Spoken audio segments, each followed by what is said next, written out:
तुम्हें मृत्यु का भय नहीं है ना अश्वत्थामा?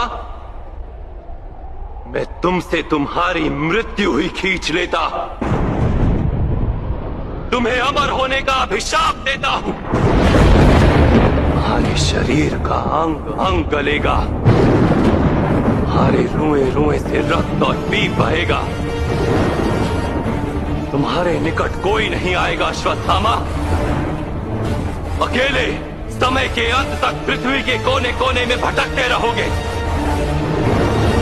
प्रति क्षण मृत्यु के लिए प्रार्थना करोगे, किंतु तुम्हें मृत्यु प्राप्त नहीं होगी। ज्ञान में जियोगे, अंधकार में जियोगे। सारा समाज तुम्हें दुत्कारता रहेगा, किंतु तुम श्वास लेते रहोगे अश्वत्थामा, श्वास लेते रहोगे।